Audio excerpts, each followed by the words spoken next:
to another week of That Was Esports. This time last week we were talking about it being a bit of a slow news week. We did think, didn't we, Joe? Oh dear, were we wrong? Yeah.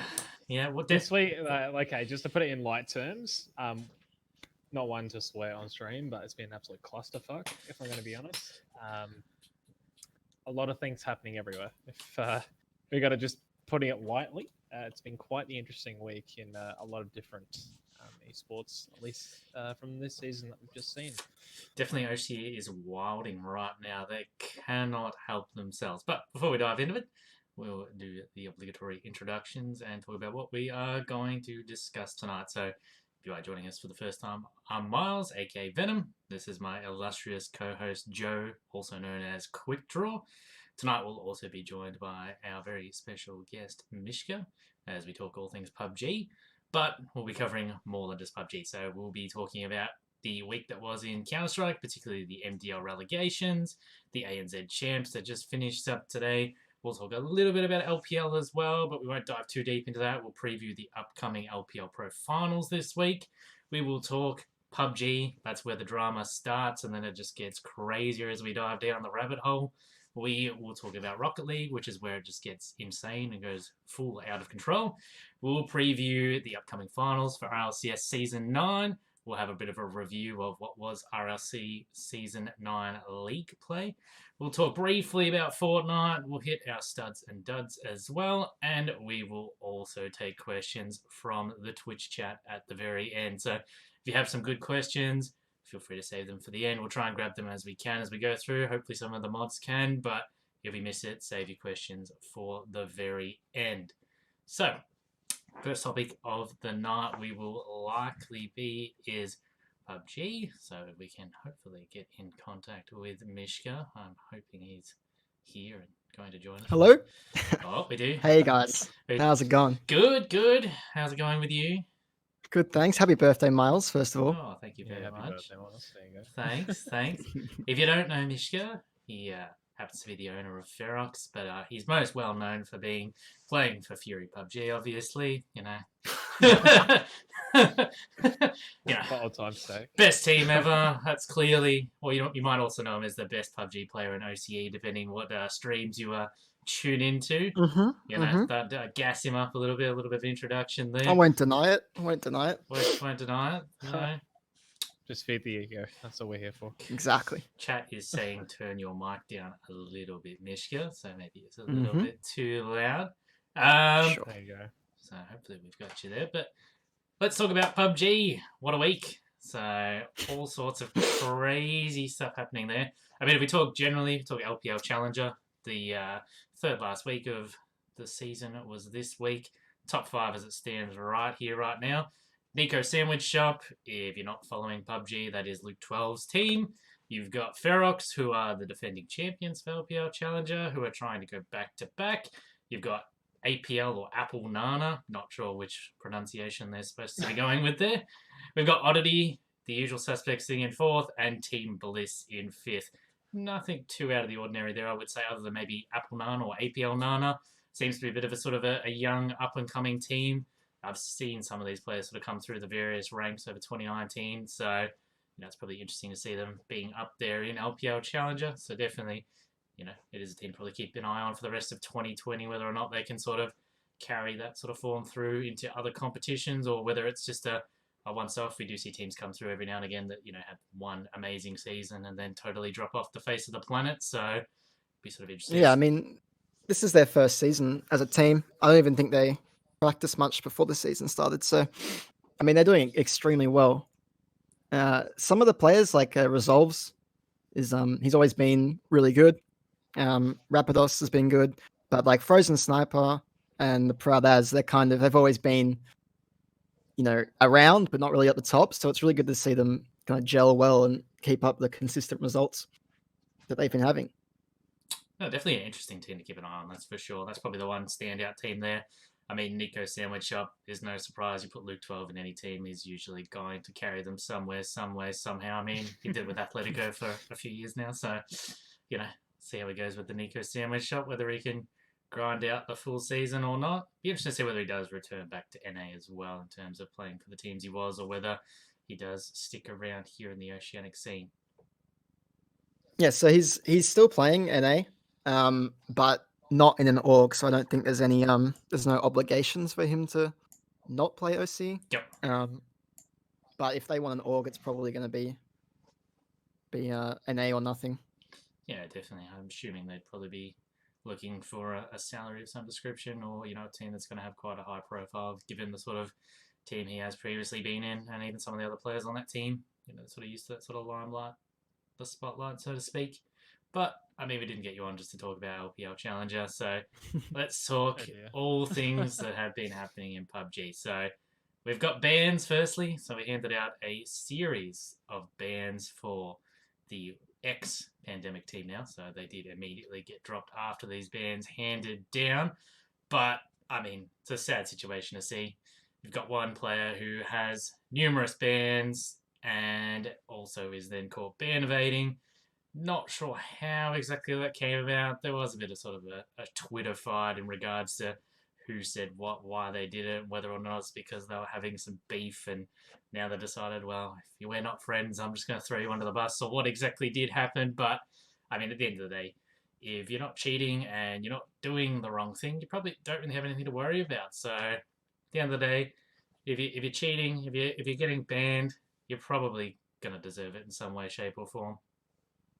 Exactly. I mean, the whole situation has been a mess. The whole team has been banned, and then an admin who was dealing with it also got banned for a year because they were found that he was leaking some of the discussions to that team, and then that team was then talking to the other teams, and saying like, "Why are you saying this about us?" That sort of stuff. So, I mean, the whole thing's kind of been messed up, and upper LPL management had to step in and really do it themselves. So I mean, strictly speaking about some of these bans, I mean, the lifetime ban for one tap, I have to say I'm not a big believer in lifetime bans in any game. I don't think it really does anything. If anything, it tends to encourage players to do exactly what one tap did in this instance, which is ban evade, because they realistically have nothing to lose. They're not going to get unbanned. They don't have a light at the end of the tunnel. So, I don't necessarily agree with these sort of bans. And for me, in a logical sense, in terms of bans and how, I think they should work, is they should just keep doubling until it is essentially a lifetime ban. So, maybe it's a 1 week ban, then a 2 week ban, then a 1 month ban, then a 2 month ban, so on and so forth. That way at least you have some way that you can appeal. But otherwise, if you have lifetime bans, like you kind of especially at these lower levels where it's not run by the actual TO is not going to have really big shoes and be able to sort of kick people down. This isn't something that's being run by PUBG Corp, or something that's being run by Valve and CS, etc. Those sort of competitions, you look at bans for the likes of iBuyPower and stuff like that, they're pretty easy to enforce because Valve runs all the major competitions. Here, it's like, okay, it's pretty easy to get a VPN, or it's pretty easy to get a new account and pop up as someone else. So yeah, I'm not a big believer in lifetime bans. I think there needs to be some sort of appeal process somewhere down the track, especially because people make mistakes that maybe in a year or two they're going to look back on and go, yeah, that was pretty stupid. So I think there does need to be some kind of appeals process there at some point. I think with LPL, it really does seem like a massive, I guess, like clusterfuck kind of. And Mishka, I think you would agree with that as well, just in regards to how the admins are treating it in regards to actually approaching the players, having discussions and all that as well. At least I think there was like an official statement released by Jaws, I'm pretty sure, on the Challenger Discord that you did refer to previously at some points. Yes. But I don't think, was there anything more than that was actually covered? It's just a case of, with LPL PUBG, there's lobby hosts, and then there's admins, and it always seems to be a bit confusing because the lobby hosts can see all the team channels, they can see whatever, all the admin stuff anyway. So technically, are they admins as well? And then some of the admins, like I think they're assigned to each league. So for example, Easy Kill seems to be the challenger admin, but and that begs the question, like, how much do these other admins know about what's going on in that league?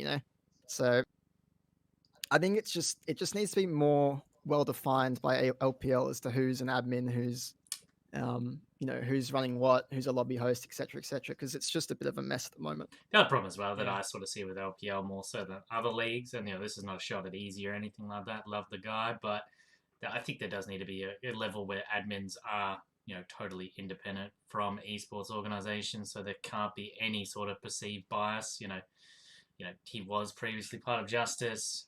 Some of these players are ex-Justice that were allegedly banned or getting these people banned. So I think there does need to be some accountability as well with LPL and finding the right people to admin each league. I know it's hard because admins is a thankless and loveless job. It's pretty much just signing yourself up to cop abuse from people. That's to put it nicely.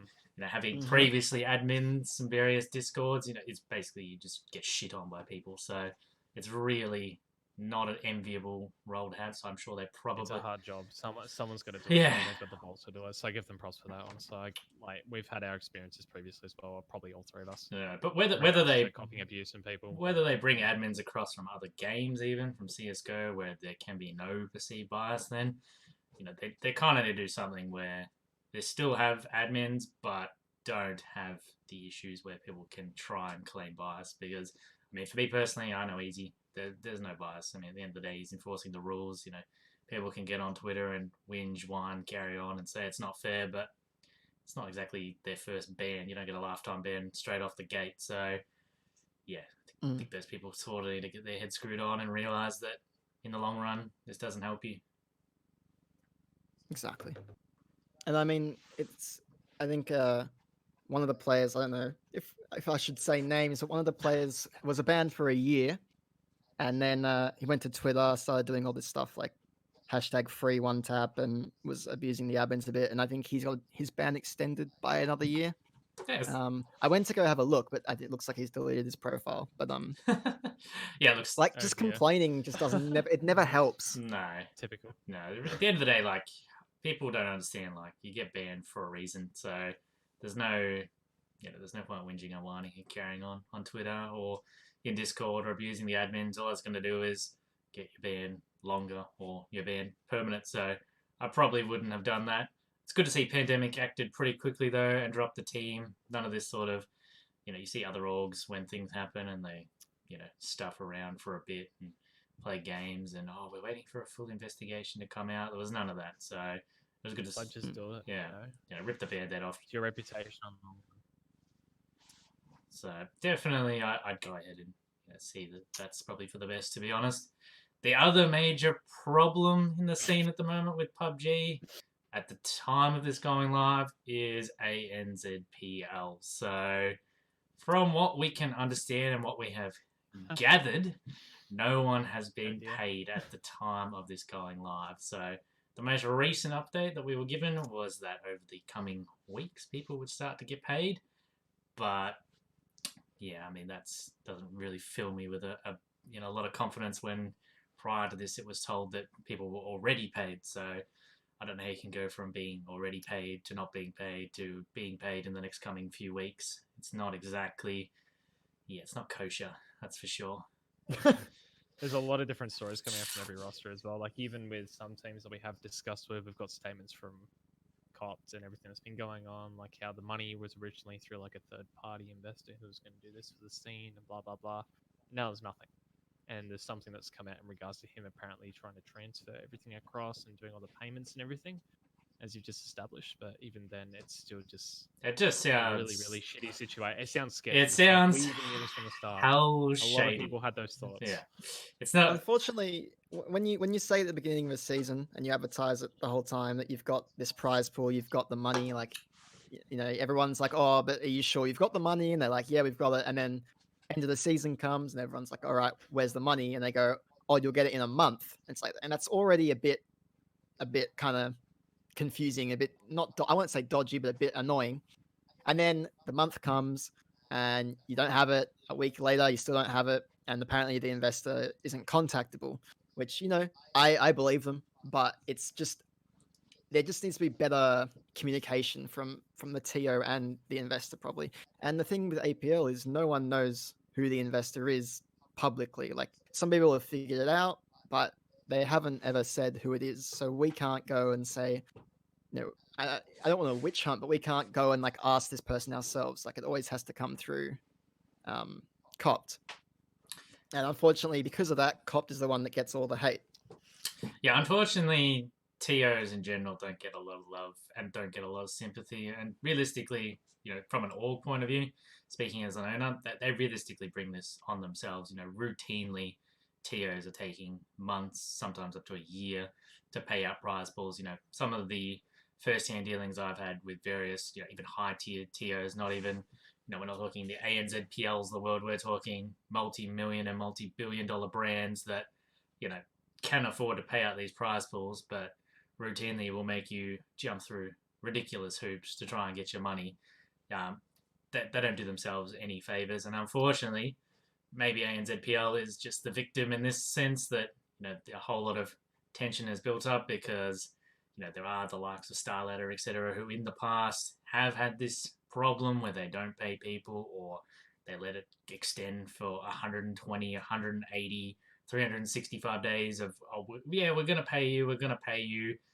To be fair, a month for ANZPL is not terrible. There's still prize pools I'm waiting to be paid out for over 12 months. So, a month to be waiting isn't the worst, but there needs to be clarity on what actually is happening. You cannot say that it's been paid and then reverse that conversation a week later and say, oh, actually, hasn't been paid, gonna be paid in the next few weeks. If it's not paid, you need to say that from the start. You say, look, it hasn't been paid, or I'm not 100% sure. Don't ever say it has if you don't 100% know and have proof that it has actually been paid out. Otherwise, you end up just looking really silly like this is the case this time.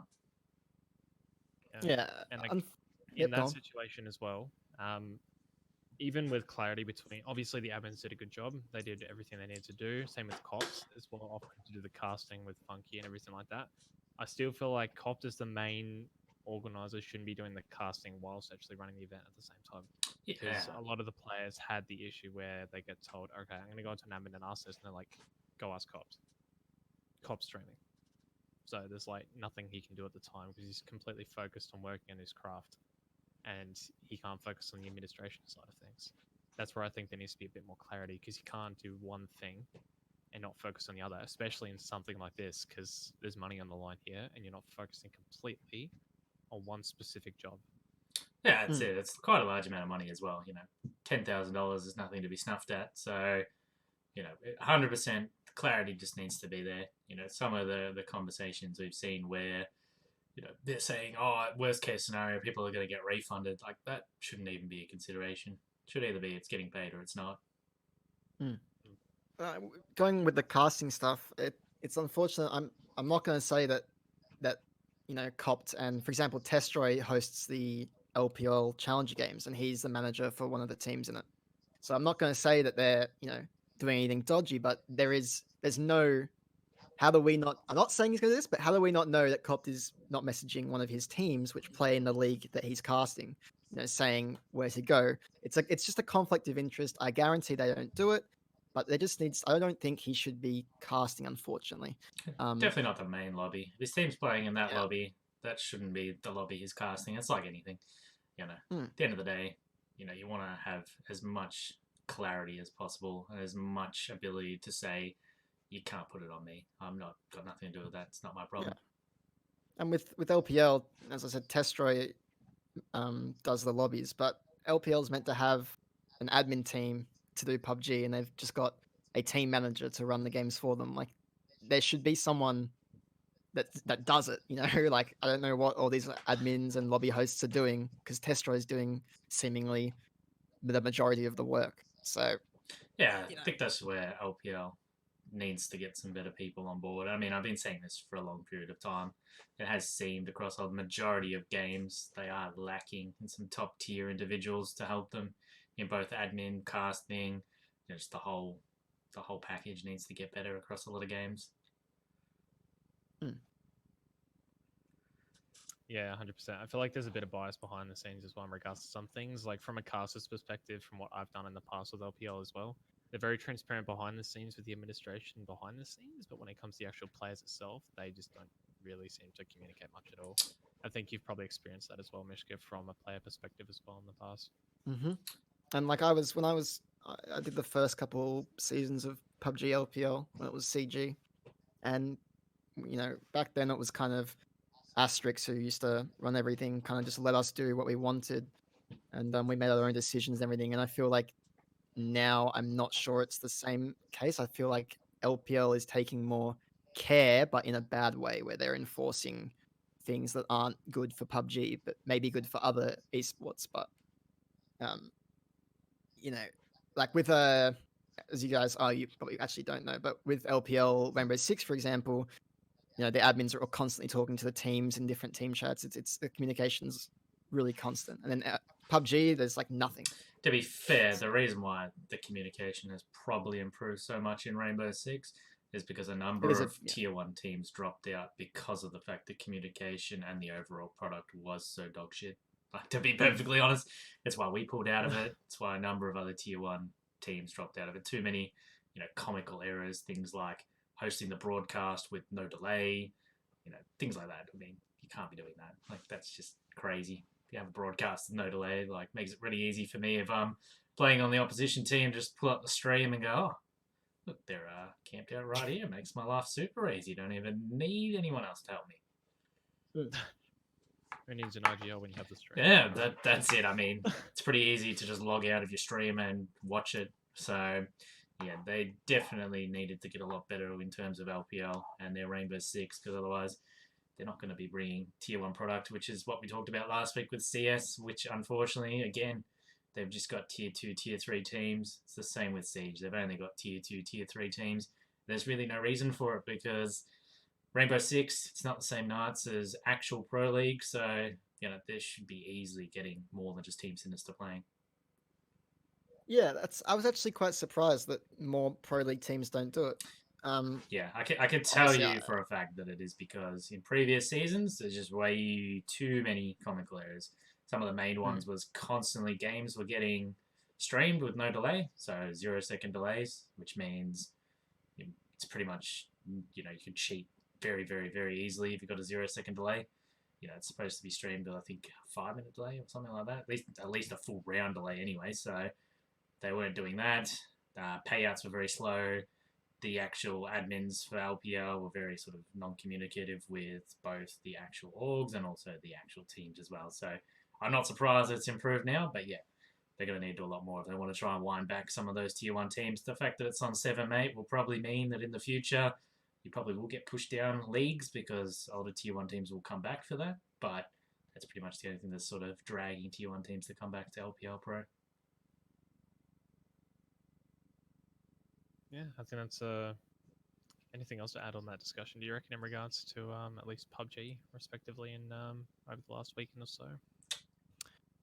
Oh, well, I mean, just not really related to APL, but for example, there's that new 303 league, which is good because it's an NA league with all the top teams in NA, and some OCE teams got invited to it. I think you guys did as well, but you couldn't. Yeah, unfortunately had to decline because at the time the timing wasn't going to work. Obviously, now that we're all in lockdown, it may have worked, but yeah, we did have to decline at the time. The timing was just not right because I feel like it was also the time zone difference. I think. Yeah, time zone wasn't great, and that's the main reason why we just had to drop out of it. 3 and 4 in the morning doesn't really work. Yeah, it doesn't work for sure. I'm thankful that my players can do it, but it's also like it's good to get that kind of recognition that the OCE teams can compete with the best NA teams, and at least this morning they showed that because I think all of the OC teams are in the top half of the table. So it's good to see that and that's against the teams that they would have versed in the PGS LAN qualifiers. So it's good to see that we would have at least done okay. I know it's only 1 week, but if we can keep it up, then it's really good. Yeah, it'd be interesting because it shows that OC players are actually decent in the wider PUBG community. Yeah, it'd be interesting to see how it goes overall in terms of the whole league, whether or not we can carry it through into the finals, I think. So, correct me if I'm wrong, but So we played the Americas bracket first, and then is it the top 8 from that? Then face off against the European bracket. Is that correct? Yes. Cool. And then they do a grand finals over one weekend, I think. Cool. Oh, well, that'll definitely be interesting. Hopefully the time zone improves if they're playing it on European time zones at least. The only thing with PUBG, I think someone was saying in one of the PUBG discords today, is that when it's on NA servers, like South America can play, OC can play, NA can play, and that's all kind of it's decent. But on EU servers, Yeah, EU. Everyone's going to be 300 ping. Like EU's Yeah. not going to be great. They're going to have a huge advantage, but yeah, you would expect probably FaZe Clan or someone like that to take it out if it is on sort of those EU servers. exactly. So definitely would be interesting. If we don't have too much more to add, Mishka, if there's anyone that you need to shout out, whether it be Ferox or any of the other teams or Orbs or anything like that, any brands or any Buy my sponsors. merch. Yeah, if you need to do any plugs, feel free to do so now, and then we'll kick on to the rest of our topics. Just at Team Ferox GG on Twitter. Come hit us up. Yes. No, we're not accepting any more players. Leave me alone. So Congrats on you. Mishka's actually thank you. Mishka's actually really looking for low tier Fortnite players. Actually, so if you have less than 100 followers on Twitter and under $1,000 earnings, he did say to DM him personally on Twitter. 100%. Let's go. All right. Well, it's been a good chat. So we'll move into the rest of Thanks, our guys. topics. All right. Speak soon. See you later. Happy birthday, So, Miles. thanks, lad. Love a little discussion there. That's it. Well, let's move into the rest of our discussion. So, I mean, the next major topic to talk about is CS:GO. We'll get to Rocket League last, but we'll try and get the less juicy topics out of the way and finish on a high. So, if we're looking at CS:GO, we had MDL relegations that probably started the week. So that's sort of where we sort of began our week. I mean, the teams that come in is going to be Fury again, Mark and Larry, which is now the Bance Gaming roster. We've got Incept, we've got Maker, we've got Rozu, we've got the ex-Ferox team, which supposedly is finding a home very soon, but at the moment they're ex-Ferox. And we also have Lou and Co, who are going to come in. So going out from the last season of MDL is going to be Team Esper. That's a little bit of a shock, but maybe not really. Honestly, from a statistic point of view, not really. Yeah, I mean, I love the boys on the team, mates. They're all good blokes, but honestly, they had a shitting season. They didn't win a single game. Yeah, I mean, their only win was the forfeit win, and besides that, yeah, they really didn't do much. If we want to look at it from a statistic standpoint, they're really not a good team. They really need to go back and improve their map pool. I mean, I'm trying to be as... I mean, they've disbanded now. That's the Yeah, thing. So Charizard's gone back to Rozu. Yep. So that, no surprise, honestly, if you're a CS person. We knew it. Yep. But yeah, honestly, the other teams that made it through, Fury, obviously bias aside, we were meant to make it through. Everyone predicted it. Same with Incept. 3 really good teams. Pretty straightforward. Mark and Larry, those guys were actually the ex-Justice team, which then became Esper, who then just got out of the league. So they're back, which is kind of cool to think about as well. Yep. Yeah, it's a bit weird actually to think about it. And then you got Rozu, who's just slid in there for beating Esper as well. Yeah, that was a very interesting series, the Rozu game versus Esper. I honestly would have thought that Esper were going to win that game. That's probably the most disappointing thing with Esper, is they had 3 bites of the cherries. They played upper bracket finals against Fury, lost. They played lower bracket finals, lost, and then played lower bracket finals and lost as well. So you really couldn't have given them much more chances to qualify. Unfortunately, when your only strong map is Vertigo, which is the only map you have a better than 50% win rate on, you're probably not going to be winning many series in best of 3s because, most teams are going to try and avoid Vertigo and all their other maps. I mean, every team other than 2, probably. Yeah. No one likes it. Yeah, no one likes Vertigo. It's horrible. It's awful. And no one wants it. And the rest, no one wants it here. No, and the rest of their map pool is as follows. We've got Nuke with a 33% win rate. That's pretty shit. We've got Mirage with 11% win rate. So we're getting really dicey here. And then Inferno, Train, and Overpass, they have not won a series on. So you're kind of leaving yourself a bit short there when your only hope is to get Vertigo and then somehow hope that you get either Nuke or Mirage, which you have won a game on. it's probably not going to happen. So disappointing for them, but I guess we'll see what happens with the remnants of that team in the long run if they have disbanded. So whether they Yeah. find themselves on MDL teams in the future, whether they go back and hit ESCA Open, or what their plan is moving forward. Yeah, it should be interesting at least. At least in regards to possible changes, I guess, is in the future. Like the teams have just qualified back into MDL. I'd assume maybe a couple. I know that. I mean, we obviously know ourselves, well, at least myself, we've subbed out Zorbot for Catalyst now due to comm issues. He's in back again as a sub. Charizard on Rosu, as we've already established in the past. I think Inset might be going through some things as well. I'm not 100% sure there, but other than that, I don't really think there's much going into at least relegation teams going into the actual league itself. The upper class teams, honestly, Chiefs needs a change as we established last week because they just need somebody there to actually be the guiding light because they're a young team that's been together for a while, but they really need to get somebody on board who can push them for those top 3 spots as we've already established last week as well. Yeah, definitely. So, I mean, MDL will be interesting next season. A little bit of a break until it does start in a few weeks or a month or A couple of weeks. I mean, like we got a few teams on the table anyway. Promising next season is probably going to be the best one. Yeah, honestly, there's not really a team in there that I'm let's really too disappointed about. see how like many Rosie can make an upset, which is good. disbands we get this season. Honestly, I'm not sure. Like after last season, seeing Rosie and all that throwing and doing all the crap they were doing, honestly, this season is looking a lot better from a team perspective because Penguin Smoke coming in as well, who won straight into MDL with X Ferox as well. Yep. 2 really good teams coming in. And then you've got the guys who've come from relegation. So it's actually going to be an absolute banger of the season, honestly. Maybe a team or 2 disbands, maybe like your Penguin Smoke or your Rosu possibly. But other than that, I think it should be really clean and cut. Yeah, definitely it'll be an interesting season, that's for sure. But hopefully we don't get any of the main drama that we had last season. So hopefully no throwing, hopefully no early disbanding. That would be nice for one season. Yeah. I mean, like, there's a couple of new faces in there as well in regards to LPL Challenger as well. Like, Surge is back. So yeah, it was interesting to see them back from the dead. So, they were, inactive, we'll say. They obviously weren't fully closed, but inactive for a period of time. They have come back with a couple of new teams. They've come back with an LPL Challenger team, and is it an amateur or an open team? So they've got an amateur academy team. On the fence about that one. They're a good bunch of guys. Want to see how they perform. Challenger team, great bunch of guys. They know what they're doing, which is great. And then SSU actually coming back as well. Those guys have been inactive since like 2015 or something like that. I don't know, since like AEL was a thing, which is that's a while.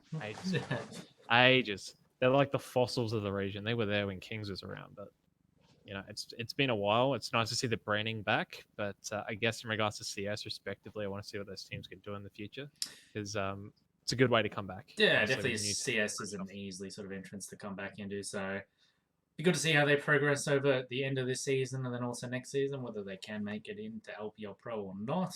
I mean, it is a nice segue when we do talk about LPL Pro now. The LPL Pro finals are coming up, so I believe this week is semis, and then the following week will be the finals. But in terms of what we're looking at is going to be Vertex versus iSleep this week. What's sort of your prediction there? Who do you think is going to take it? They're both really good teams, honestly. I don't know. iSleep's XFT. Is it best of 3 or best of... Yeah, it's best of 3, surely. If it's best of 3, I feel like iSleep will win out 2-1, honestly. Not sure. They've got more experience in the team. Vertex, a very young roster as well. I'm going to have to go the opposite. I'm going to go Vertex, only because they did take Roosters to 3 maps in the upper bracket. So, given that performance, I do think that they should be able to take iSleep in the lower bracket, but it could go either way.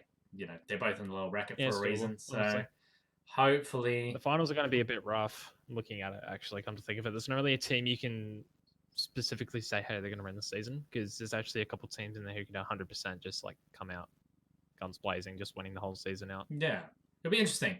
I still think Roosters will take the season because obviously they've got the advantage already being in the grand final. But I could see a world in where, Vertex do return and come back with a better result than what they did the first time. It was a close game, so, taking that one map, the other 2 maps were not, they weren't 16-0s or anything like that. They were still reasonable double-digit scorelines, so, it will be interesting to see where we do land in terms of our LPL Pro Champion. Yeah, it should be at least an interesting thing. I'm looking forward for LPL as well because there's no LAN finals for CS:GO again. Yay, we all love it. There was never one meant to be one to begin with, which we're all butthurt about. So it's fantastic. Yeah, look, I think eventually they might get to land finals. I think at the moment, obviously, the LPL is focusing on their prestigious leagues, which is going to be obviously Rocket League being their most prestigious. And then naturally, they're going to try and throw some support behind some of the other more lucrative leagues at the moment where they're getting outside funding from the actual game developers. So, it will be interesting to see what happens in the future, whether they do have a land final. I think logistically it's hard because they want to do it in New Zealand. So that's always going to be an issue. Yeah, like they did last time. But I guess moving forward, they want to try and do something kind of like ESL has done in the past. Like, obviously, today's LAN final for AUNZ was also played. Not a LAN final due to everything happening, of course. So they played online, best of 5. Avant came on top 3-1, even though Order had a 1-map advantage, which is quite shocking if you ask me. I'm going to say that's a very, very surprising result. Given where MDL finished, where Order dropped 1 map for the whole final series in the final against Avant, for Avant to 3-1 Order in the final and qualify for a to-be-announced DreamHack Open, which whether that happens or not, I guess will be remain to see, and also took themselves a nice 8,000 Australian dollar prize. Very much a shocking result. Order has got a lot invested in this CS team. I'm pretty sure when you're banking this much money into a CS roster, you are thinking that you're going to win most of these sort of lower tier tournaments where you're not versing Renegades. Yeah, honestly, for Order, especially considering they've got the talent in their team, I was very surprised. But Avant honestly had probably the best series I've had to date. It's been a while since I've had a good series like that. Hazard popped off. I can't even remember how he did, but at least from what I was watching on Mirage, he went to town on everybody. I think he might have been top kills in his team, possibly. No, actually, everyone went pretty even overall. Come to think of it, like APOC and Hazard did pretty good Mirage for themselves, and the rest of the squad kind of just pulled their weight around as well. But honestly, it was a good series overall, and Avant should 100% be happy that they did play because that was a fantastic effort. Definitely, that was a big result against a team, as I said, that's got a lot invested in their CSGO division. So, to take a 3-1 series against Order, that's pretty big going into the next season of MDL. Hopefully they can carry it on. Perhaps maybe they can finally stop Order's run of just winning MDL after MDL or coming to the final of MDL. And hopefully it's going to hold them in good stead for some future events as well. When we do finally get back to having LANs, hopefully we can see them qualify for some larger offline events, whether it be, the major or whether it be another event where we do have some finalists to send from OCE. Yeah, 100%. So, well, that will probably do us for CSGO for now. Now we'll get into the real problems, which is the clusterfucks. Let's go, ladies and gentlemen. We're getting straight into this. So, RLCS I don't want to be here for this. Season 9 finals dear. Coming up. We have our top 4 teams confirmed, which is going to be Ground Zero taking out first position. We've got Mindfreak in second, Fury in third, and Cringe Society in fourth place. So the matches we had this week, we did have Ground Zero beating out Mindfreak. Can't say we're overly shocked about that. Was a close game. Probably the 3-1 scoreline probably doesn't really reflect the series. I think it was a lot closer than that. Could have easily gone the full 5 maps, and I could have easily seen either of these teams winning that one. We then had a quick 3-0 from Renegades over Overt. A little bit of controversy around that game, but not a great deal. Probably just not the best look from one of their players, having that gamer tag, which did say, I will lose to Renegades 3-0. From a competitive integrity point of view, it's not the best look, but it is what it is. We then also had a 3-1 by Cringe Society over Canberra Havoc. Again, another pretty close series. I think a number of maps were quite close. There was a couple of overtimes in there as well. So another series that could have gone either way. And then the final series is where we have the real fun and games and problems.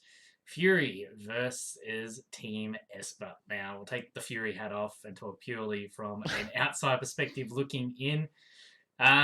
First 2 maps, absolute scoring bonanzas, particularly map 2. Could have easily gone either way. So, it could have easily been a 3-0 to Fury. It could have easily been a 3-0 to Team Esper. Unfortunately, it was not. So Team Esper took an early 2-0 in the series, and then Fury came back with 2 maps of their own to make it a 2-all series. Unfortunately, because it was a 2-all series scoreline, Team Esper could no longer qualify for the finals. They needed a 3-0 or a 3-1. That means that they got to that map 5 with absolutely nothing to play for other than a little bit of extra money or to help Renegades qualify for the finals. Now, however we look at this situation, if you've just knocked yourself out of contention for the finals, you are going to be as deflated and tilted as possible.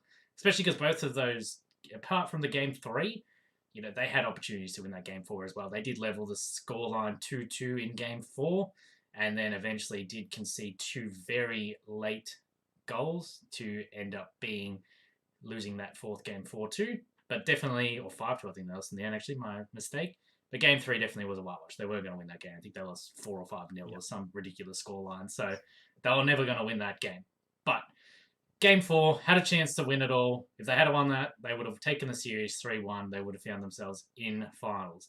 Now, because, they obviously realize can't make finals, don't care, don't give a shit, whatever you want to look at it as, they then went into game 5 deciding that, fuck it, we don't need to try anymore, and essentially threw the game. So, however you want to look at this, it is disappointing for Renegades, but it has to be said that Renegades threw away their chances this season regardless. They dropped maps, or dropped series actually, dropped series against each of Cringe Society, Fury, and Mind Freak, 3 of the top 4 teams. And the only team they did beat was Ground Zero, who are in the top 4. So you have to be fair in the sense that, yes, it's unfortunate that they lost on a 5-map series, but if you're a team that's just gone to Worlds the previous season, if you have to rely on a certain series to go your way, so first you have to rely on you winning 3-0, and then you have to rely on that Team Esper's going to go a 5-map series, and they're going to win it, you're probably you're leaving yourself a bit short there on options anyway. So I think personally, Fury had off. We would have won that series regardless. We had the momentum, absolute barnstorming efforts in game 3, game 4. Easily could have either won a game 1 or game 2 and not even been in that game 5. And, I think that momentum, they would have ended up rolling through that game 5 regardless, purely because they had much, much, much more to play for than Team Esper, irrespective of whether or not they could or couldn't make finals. At the end of the day, if you've just got some extra money to play for versus finals to play for, there's a much bigger carrot and a much bigger incentive there. So, it is unfortunate. They didn't play with good sportsmanship regardless. As I already said on Twitter, if we're being honest, they should be disqualified. And if they are disqualified, the way other games handle it, you can take your pick. If you want to do the CSGO route where teams are disqualified and every other team gets awarded a 3-0, then that's still not going to change the standings because the standings would still be Ground Zero first, Mind Freak second, Fury third, Cringe fourth. Or if you want to go the Rainbow Six route where teams are disqualified and all the points are taken away, you're still going to have the exact same top 4. Both Fury, Cringe, and Mind Freak all already beat Team Esper in the season. So either option, you're still going to have the exact same top 4. The only team that did lose in the top 4 to Esper was Ground Zero. So in either option, they're kind of going to come out on top regardless. They're either going to end up with an extra win or end up with one less loss. So neither option is going to end up changing the top 4. I don't buy into some of the stuff I read on Twitter. Oh, there should be a playoff between Fury and Renegades for the final spot. No, there already was. It was in the season, and Renegades lost 3-1. So if they wanted that back, they should have won any one of those series against Cringe, Fury, or Mind Freak. This is a team that midweek in the gauntlet is absolutely slaying out and then getting to the weekend and putting in a big effort. So it's not a good look. And, the Team Esper situation, that's purely on the players. So, that's got to be purely on Delusion, Steve, and Frenzy, no one else. Nothing to do with Team Esper as the organisation. That article that came out from Here's the Thing, where it was insinuating that the owner of Team Esper somehow was cool with them throwing a match, that's absolutely ludicrous. It's one of the stupidest articles I think I've ever read. So got into some mild Twitter beef with some of the writers over there, but you can't insinuate it had anything to do with him. So, when that first goal was conceded off the kickoff, the first thing Focus said was, "Oh no." So this is someone that knew straight away what was going on, that this was not a good look. So, and they acted pretty much near instantaneously at the end of the season, or the end of that series, I should say, of kicking that team straight away. So, that you can't at all insinuate that they were either cool with it, wanted that to happen, or anything of the sort. That's that's just pure defamation of character there, and saying that they were cool with it. Yeah, like honestly, looking at least in the wiki as well, to have the prize splits, what it would have been. I don't know if it's been changed. There would have been a 2,000 USD difference between coming sixth and fifth. So Esper could have had extra cash. That's pretty much the difference, in all honesty, in regards to that. Renegade's point of view, I know CJ's already come out and said, "Do your best. You guys have earned the spot." That's what they've said on Twitter. CJ's come out and said that to Kenny, I think it was. But I feel for the Renegades in this situation. I also feel for Esper branding in this situation, because they're now associated with all that crap that's happened. Even though I've had a discussion to the owner of Esper myself after the game, had a discussion about everything. He did the right thing in dropping the team, obviously, as we've already established. If your team does something bad in regards to match fixing, cheating, whatever it is, get rid of them. Destroys your brand reputation. You just got to keep that out of your hands. Do the right thing. I did that straight away. At least in regards to where the players do stand currently, there's still more information to come out, obviously, in regards to the situation and who actually knows what's going to happen at this point. League play finals are next weekend, so something's going to have to come out within the next week. So at least next Sunday, we're going to have something to discuss by that point. Yeah, well, that's some clarity. I mean, honestly, my opinion, they should be banned. At least a 12-month ban. It's not a good look. I don't believe in fining players. That doesn't solve anything. These players, they're there to compete because they want to play the game. If you want to teach them a lesson, you have to take that away from them. That's the only way the message is going to sink in. Yeah, it's also taking, honestly, earnings. Get rid of it. Honestly, take it away. They don't really deserve it.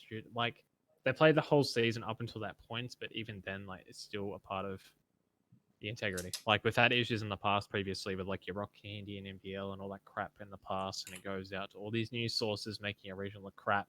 That's not Oceanic Rocket League. No, everyone knows. We can't say for it. At the end of the day, like the Rocket League scene is the single-handed best like community ever.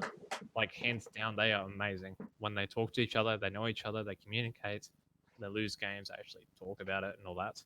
It's fantastic to see. That's not Oceanic Rocket League. Even with the pros coming from internationally and commenting on it as well, giving their opinions on the matter, that's also nice. Some not so nice, obviously. Some in the positive light. It's kind of nice to see people getting involved from RLCS and other regions, like those people from G2, Dignitas, whatever it was, actually coming in and stating their opinion on the matter as well. So it's actually pretty cool to see that, how close that scene is, and they just don't want that happening, obviously. Yeah, definitely. I mean, as far as I'm concerned, they definitely need to be banned. Fining them doesn't do anything. At the end of the day, like, this is matches that you can gamble real money on. Whenever it comes to competitive integrity, and the fact that I believe the odds before the game were $2 or something like that for Fury to win. I'm sure those odds would have shot up as the game went on. When they were leading 2-0, those odds could have been anything from $5 to $10 for us to win. So, you just don't know what's going on. And unfortunately, when a team has a blatant throw like they did in that game 5, you definitely cannot allow that sort of behaviour to come back in any way, shape, or form. So there does need to be sort of that minimum 6 to 12-month ban. I'm fine with either one. Yeah, 100%. And I guess it's just about waiting for the next week to see what happens. But at least from a current perspective as well, we did have some other things on the table for Season 9 in regards to some of the winnings overall in regards to Golden Striker and that. Like, Golden Striker this season actually tied between Amphis and Jules, so between Fury, Amphis, Ground Zero, Jules, both with 1.19 basically goals per match, or whatever that was specifically rated on. Both of them actually got the split of the 1,000 USD between the two. Yeah, definitely. Good to see. Yeah, honestly, like obviously Emphas clutched up in the last game of the season to actually get the goals for it. Yep. Um, he banged in 4 goals. I think it was in the third game and absolutely demolished Esper. So good for him. At least in regards to Jules, he was pretty consistent the whole season in regards to goals. Honestly, most of them probably came from that overt game that we saw because they absolutely got smacked across the face. Yeah. But it does happen sometimes, in all honesty. And again, looking at clutch playmaker as well, Express was also there. Yeah, I think overall, 0.92. I think overall, if we look at the teams and their season, it's fair to say that Ground Zero had an amazing season. They made a roster change. They come in with a new player, and they absolutely blitzed it by a couple of games. So to drop 2 games, to finish 5-2, to have their players, taking out those accolades, with the best goal differential as well, that definitely was a really good season from Ground Zero. It will be interesting to see how they go in finals, just because they're weak in Gauntlet and also their final game against Mind Freak. I don't think it was the strongest Ground Zero we've seen all season. Some of those earlier season results where they were just absolutely 3-0 blitzing teams, that's kind of dropped away a little bit in the last few weeks. But it will be interesting to see in the finals, particularly against Cringe Society, whether or not they can come away with the win in the upper bracket, or whether or not they're going to find themselves fighting out in the lower bracket like they did last season. It's going to be interesting to see, at least in regards to that. Even with Spring Series coming up as well, that's going to be interesting to see how the Esper situation is handled as well. Yeah, look, I don't expect them to be playing in that. I would hope not. Yeah, you'd have to say there's zero expectation they're playing in the Spring Series. Yeah, I mean, from I guess like a TO perspective, I know the RL guys are doing what they need to do to try and make that not happen, which is quite obvious, obviously. Yeah. You want the best of the best competing, not people who are going to ruin the game. No, that's but then again, obviously after the game, none of the players apologized at all. They all just came out with saying, "GG, we're going to do better next time," which is the dumbest thing I've ever seen. Ever. Some of those tweets were interesting to say like, the sorry, least. I shot you in the chest, and here's a band-aid. Like, it doesn't work like that, guys. Like, it makes no sense. Yeah, I don't know what those tweets were like. What was one of the blamed like their computer or something like dying? Like, come on, man! Like, you were still moving around. I don't think your computer died. I think you just got fully tilted. So that was some interesting tweets. Some people really just need to like write out what they're thinking. I'll look at it, say I'm gonna come back to it in about half an hour and an hour, and see if I still think I should tweet that or not. Nah. Yeah. In the moment, just chuck it out there for everyone to see, and they get absolutely bashed. But you know what? That was some entertainment came out of it, so that was fun. Honestly, someone who made the meme video about Esper, that was quite funny to watch. Obviously, from a Fury standpoint, but then again, yeah, those players are going to have a very, very rough time for the next couple of weeks, yeah, leading up to finals. I'm not sure if there's much we can touch on in regards to Rocket League currently. The only thing to really talk about is probably the bottom 4 teams and what we expect. Yes. Just in regards to whether or not we think there's going to be any roster changes or team changes. Well, obviously Esper's drop, so I mean that's one team. That's just non-existent at this point. That's done and dusted. As we've already established as well, I think at least Canberra Havoc over they need to change, obviously. Yeah, absolutely. Obviously, Canberra Havoc had an absolute shocker of a season after losing one player, but that's understandable. One player can be a massive impact to a team, and now he's back in top 4 again. So they might have to do some changes, maybe do some stuff over the season break, because they've got an extra couple of weeks to work on it at least before at least I think qualifies for the Spring Series, which is okay. Yeah, it'd be interesting to see with Canberra Havoc. I'm not sure whether or not they need a change. A change would be nice, but I mean, they were well up there in terms of saves of the season. So I think they had first and second in savior of the season. So whether or not they perhaps need some more attacking power, perhaps, I would say Tango probably stays, definitely winning that savior of the season. So whether it is Leduc or Walcott that do need to change or need to get better in terms of providing more offensive power, just because, defensively, they're keeping the goals out, but there's just so many shots coming in that even if you are saving, 2 out of 3 or 1 out of 2, if you're conceding 60 or 70 or 100 shots, eventually some are going to get in. Yeah, 100%. And I guess I'm looking from an overt standpoint as well.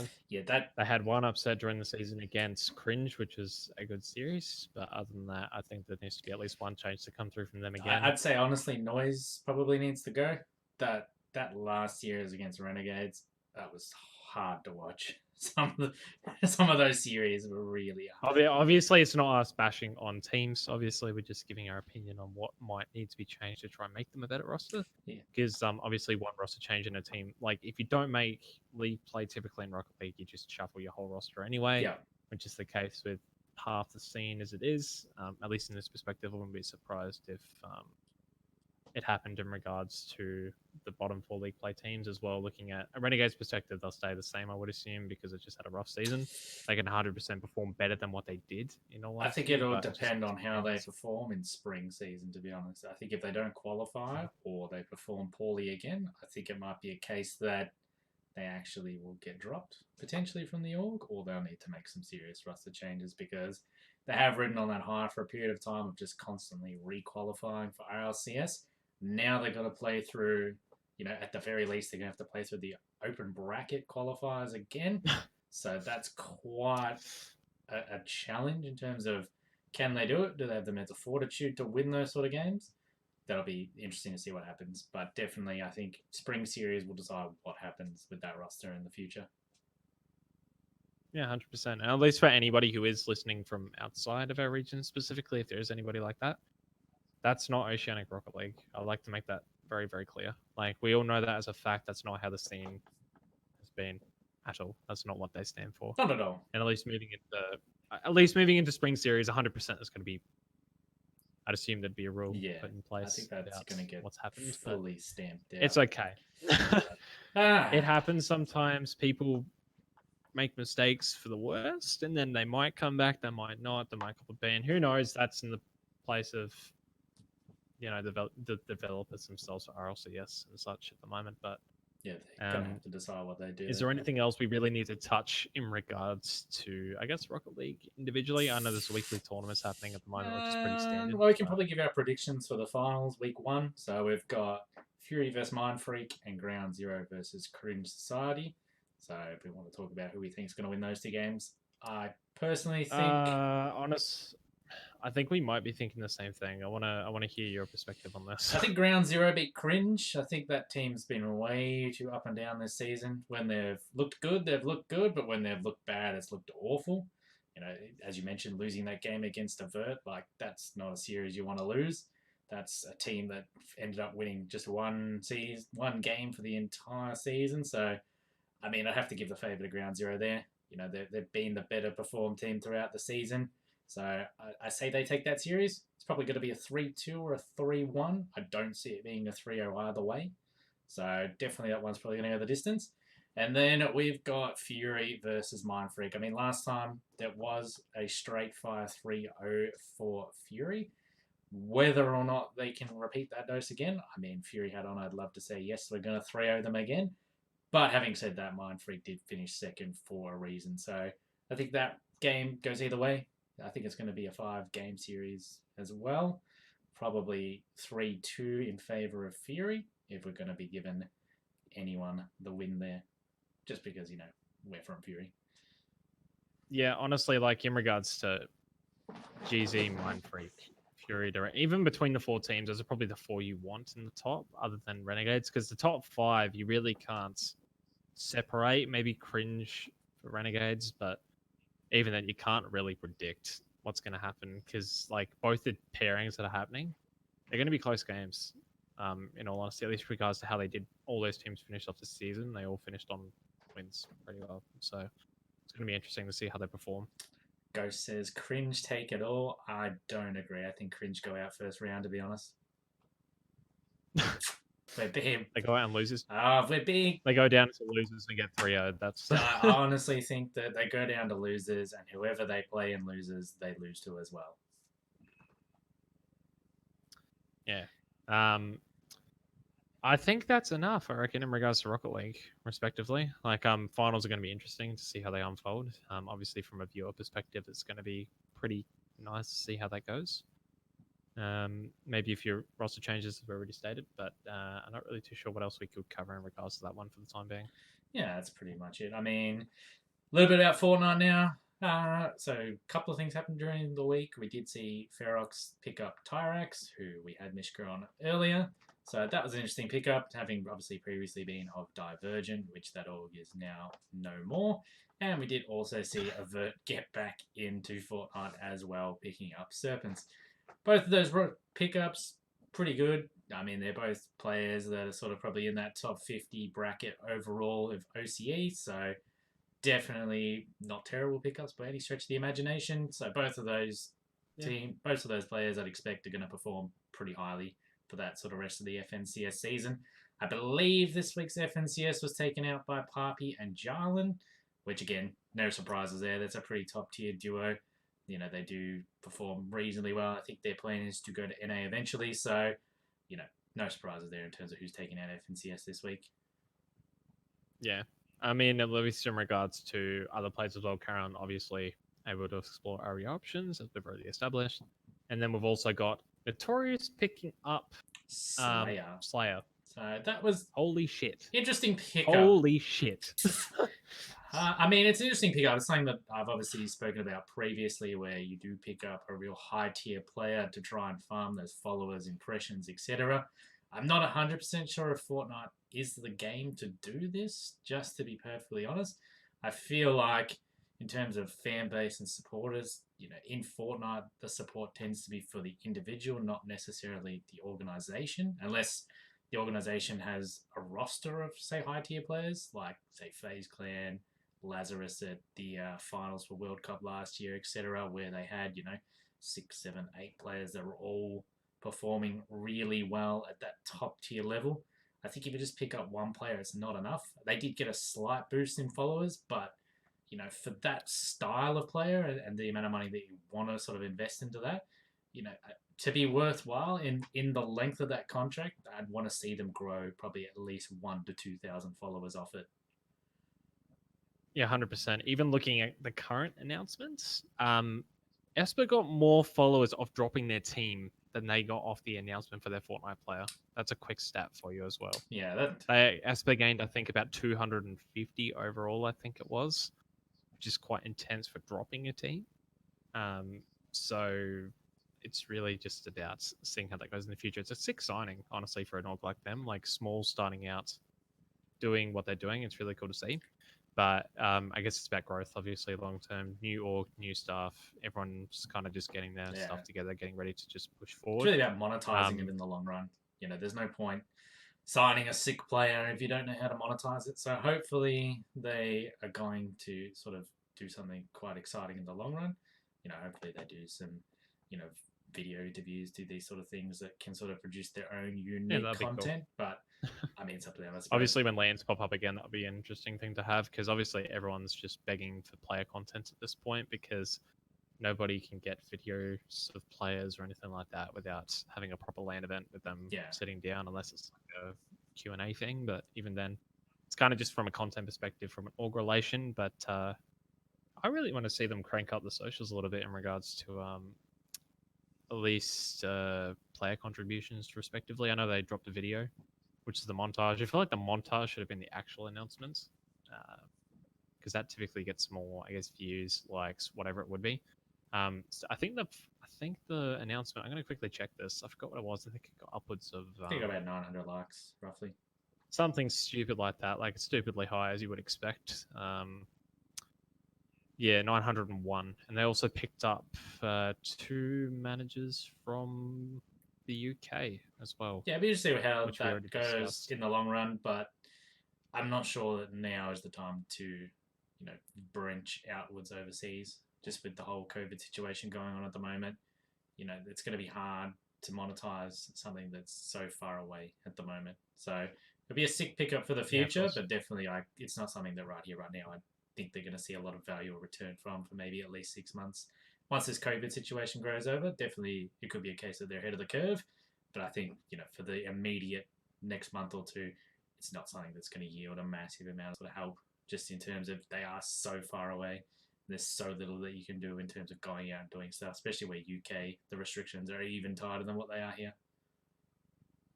Yeah. So that's probably it in terms of Fortnite. Really, it's studs and duds now. So, stud, I think our dud of the week will probably be the exact same. But stud wise, what was your team or what do you think? player? What do you think the dud would be? Do you reckon? The dud this week has 'Cause to I've be got- Delusion, Steve, and Frenzy. Like, unfortunately, when you bring the whole scene of Oh, one dear. game into disrepute, you're definitely riding out on the dud of the week.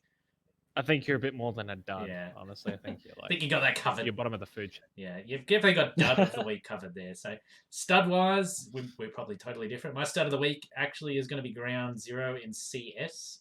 They were becoming a dud at one point when they did drop that series against Airborne in the upper bracket, but When Noob still woke up this morning late, as Aussie established, they were going to get Kingfisher to play because Noobs just slept in again, which is quite funny to think about. Yeah, but then they did turn around, so they went down to the lower bracket, won out, then reverse swept Airborne in the repeat fixture to make the finals. They managed to take, I believe, a map of order as well. So, I mean, that's pretty big for a team like Ground Zero. So, moving forward, hopefully some of these results can tend to snowball and go a little bit better than what they were. But definitely give them the stud this way, purely based on the fact that, normally when you're starting out with such a disadvantage in a final, and they actually went down 2 maps in that series and then reverse sweep. That's definitely a stud for me. What about you? What have you got? I got my money on Avant, honestly. At least in regards to CS, respectively, they had an absolutely awesome campaign for ANZ. Obviously, they dropped into lower bracket final, I think it was. Yeah, it was against Ground Zero. They did well. Pretty much all of their games, they really just destroyed everybody, respectively. Other than when they got to order originally, they fell short, and then they got to order again, and then smacked them across the face. Honestly, in regards to that team, I can see them on the up. It just really depends on consistency with 2 players, respectively. Not going to name who. Yep. Some people probably know who I'm referring to because there's some of the older blokes in the scene, but they're on the up. That's the main thing, at least. Like CS, respectively, in AU is getting really competitive because obviously 100 Thieves is over there. They're out of the picture. They're doing their thing. Renegades. Yeah, they should be out of the Kind of slacking. Renegades will be out of the picture in the long be. run, just because they do have that slot in Pro League. Yeah, 100%. And looking at least Avant and Order, respectively, developing, they're going to be up there as well, possibly contesting Renegades at some point, which is Order's been close. Yep. And then looking at Chiefs and Ground Zero on the up, might need to change depending on what happens. Who knows? Chiefs 100% needs to change. They've recently got I forgot what his name was. They got somebody on board to coach, and I completely forgot what his name was. He played for Tayton a while ago. Not sure. Damn it. Can't remember. They do need to change. We already spoke about that last week in regards to if they want to crack that tier S, we'll call it, of CSGO in OCE, they definitely do need a roster change of some description. They keep falling short against the big boys. Yeah. Oh, Yam. That's what I'm referring to. Yeah. He used to be on Renegades a while back, but yeah, stud and dud. All done, honestly, in regards to what we're thinking. Dud, pretty straightforward. Yeah. Stud, a couple of options. And actually, no, I would also say a dud as well would probably be the ex-Skyfire team. In CS? Yes. What did they do now? Just, I mean, it's just on the basis that you get 2 players back, and then the same 2 players leave after the season for the exact same reasons. Yeah. So, I see Tony in the chat bringing that up. Honestly, that one almost slid aside. Even Ladder retired as well. So, yeah, it's a bit of a weird situation looking at it. But at least in regards to that, they had a great season. Obviously, top 5, and then they sunk. They literally just fell off a cliff. And I don't know if we'll ever see that team back together, or even the players in the top 5 again for a while. But it's going to be interesting. Yeah. But yeah, that's pretty much it. All happy days. All right, questions from the Twitch chat, and then we will finish up. So if there's anything that you are wanting to ask, I reckon we'll start with the 3 Twitter tweets because I got 3 questions. One from Josh, Blitz, and Dan Flashy. The first one from Josh is, will you save the VOD next episode? Yes. Yes. Last week was a bit of a clusterfuck. We're not going to discuss that. Blitz. What do you think the best part is working within management for a top org? Examples like getting a degree or working your way up through smaller teams. Personally, either. I've said this Just really like many times. I think if you want to get on a good team, you need to work your way up through smaller teams and smaller roles first. So find any way you can to help a team. It could be as a manager, it could be starting out doing their socials, could be playing on a team, could be anything like that. Definitely, that's the way to sort of work your way through an organization. I'd rather do that. Don't orc hop. Yeah, don't orc hop, and I'd do that over. Don't orc hop. Yeah, I'd do that also over doing startup orgs as well. So, especially if you don't have that experience, it's better to learn from other people first, and then if you want to start your own org, do that down the track. Yeah, 100%. Degree does help to some extent, but even then, it's a bit of a it depends on what field you want to get into. At least looking at the next question, which is from Flashy. Do you believe content creators are something amateur organizations should be monetarily investing in? Should this be prioritized over participating in that extra esports title? Currently, 100%, because you're getting jack shit out of esports rosters currently. Some are, if you invest in the right team, obviously you'll get some. But content, respectively, currently is prime time, because obviously everyone's stuck at home and no one's allowed to go out half the time. I've made no secrets about my thoughts on this. I think if you invested dollar for dollar versus an esports team versus a content creator, you are going to get more value for money out of a content creator. So, especially at that lower level, if you're talking like top tier teams, we start to look at say, tier one CS, tier one Rainbow Six, any of these sort of things, then they tend to go hand in hand. That those players also do create content. But if you are at that lower level and you're thinking of, maybe an LPL pro team or anything that's not at tier one, you're going to get more bang for your buck investing that same money into a content creator than what you would investing that into a team. Yeah, 100%. And I guess looking from a content perspective right now, I guess it's about prime time, as I did say, in regards to creators having to put in the effort currently to try and make everything work, because it's now or never for most people, because a lot of people at home watching streams, even myself, have popped into a couple of people's just that I've never known before to have a look, because I've been bored shitless half the time. So it's, kind of just prime time. If myself, I've started streaming a little bit just to make sure I can actually do something productive and maybe make a bit of content for myself. But I would just urge anybody who wants to give it a show, at least give it a go, to get into it, because it's a really nice thing to get involved with the community. No, that's it. Any other serious questions in the chat? Anything? I see a couple funny ones, but Yeah. they're pretty good ones. I'll give that one to Tony though.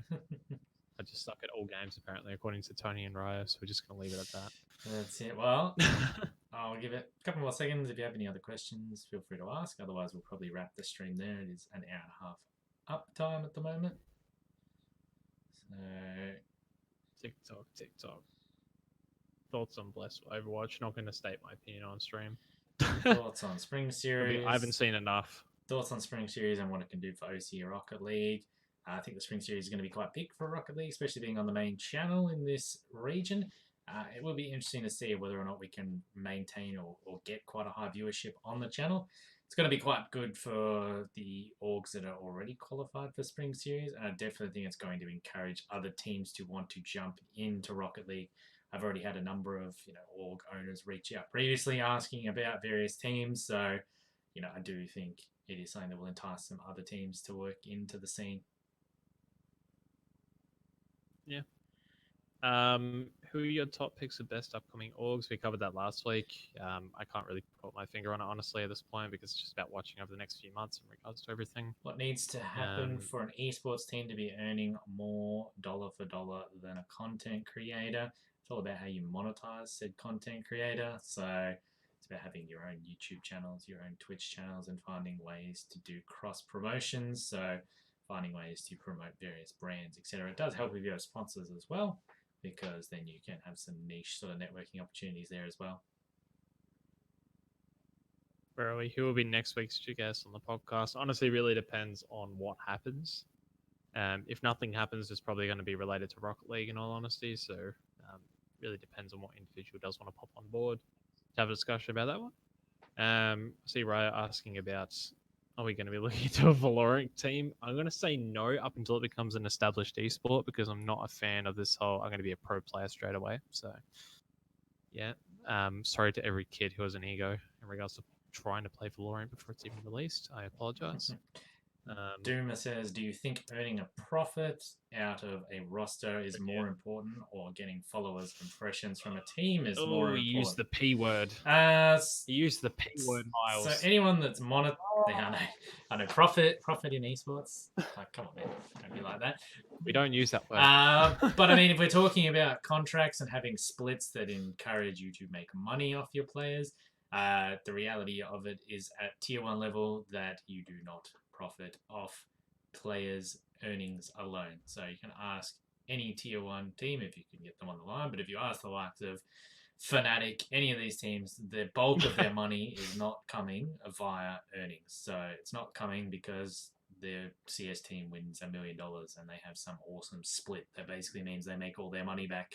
That's not how you make money. And in esports, you need to look at an esports team the same way you look at a sports team.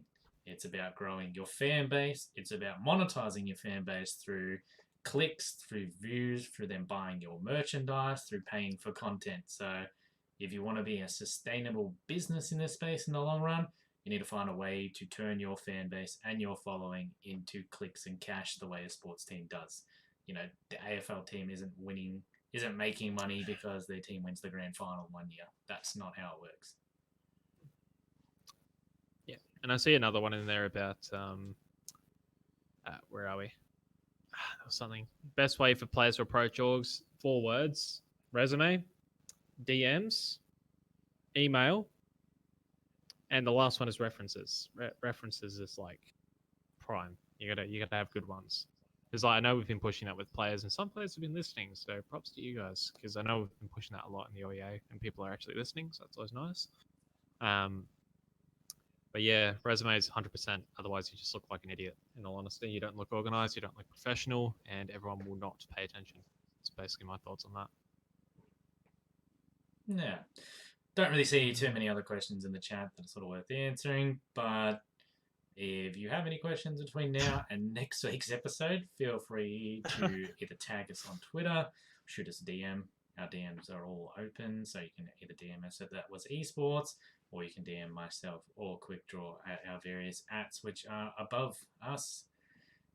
Quick shout out as well to Humble for the new graphics. So if you aren't following Humble and you haven't seen his work, he did the recent Fury update on our branding. He also did these lovely graphics as well. So if you are needing any sort of esports graphics, that's definitely the person to check out. We can definitely put his link out on Twitter, which we'll do after this. That's probably the main thing there. If Joe has something he wants to add. 2 things I reckon. The last 2 things I reckon. Answer Briar's question. What is your beard care routine? Just grow it naturally. And then I reckon we'll cover Milky's gambling question, because I think that's a good thing to cover as well. My beard care routine. And at least in regards to... Oh, yeah. So my beard care routine, I do use a facial moisturizer. I do sometimes use a beard oil, but not very often. So I probably shave it once a month. So I sort of trim it back with a 2 or a 3 once a month. There you go. It's as simple as that. And as for... If you want to have a marvelous beard like that, there you go. As for is gambling good for the scene, at tier 1, I have no issues with it. So where there are actual organizations competing in said esport, I don't have an issue with it. Where there is unorged teams, so that's LPL Pro, that's MDL even to a degree, where players are not earning full-time salaries, so meaning that they're actually, esports is their actual career, I don't think they should be gambling on those games. I've made those thoughts clear in the past to various journalists that did cover the esports gambling saga that went on, I think either late last year or early last year. I can't remember exactly, but there was that ABC, I think 4 Corners or someone like that, had some sort of program that was out about it. could have been the 7:30 report, one of those. I did reach out to the journalist that wrote that story and said that, from my point of view, I do think the gambling companies are also to blame for the issues that happen in this scene in regards to throwing matches for money, because we're not a fully professional established scene. It'd be no different to me being able to bet on the local footy, essentially. Me going down to the local GDFL game or Ballarat Football League game and being like, oh, I'm just going to put some money on people that are, also full-time jobs. It's pretty crazy. So I don't think it should be happening in those sort of matches. So wherever there's teams that don't have an org, don't make any money from this game, all we're doing by having ridiculous odds on games is incentivizing people to throw for money. Yeah, and I guess the final thing to add as well. So anybody who was tuning in tonight and actually played the bingo game as well, which we had on Twitter just for a bit of entertainment, feel free to shoot me a DM right above. Show me your bingo cards, see who won. Pretty much as simple as that. And then from there, next week we'll basically cover whoever won for the week pretty well. It's as simple as that, just to acknowledge somebody who took the time and effort to stick around and actually watch the whole thing. So that's quite nice. But other than that, I think that covers everything for this week. It's been an absolute clusterfuck, but you know what? That was esports pretty well. And we'll come back next week and we'll let you know what happens during the week. I'm not going to call it early and say, it'll be a quiet week like I did last week, because OCE will no doubt prove me wrong. This will be available as a VOD after the stream finishes. Likewise, it'll be on YouTube. Our YouTube will be That Was Esports, so you can find it there. It'll go up in 24 hours. Likewise, we're going to look at a way of putting it on the audio platform as well, if you want to be able to listen to it in other ways other than watching our beautiful faces. Apart from that, that was esports. If you have any questions, feel free to DM one of us. Otherwise, we will see you next week. Thank you and good night.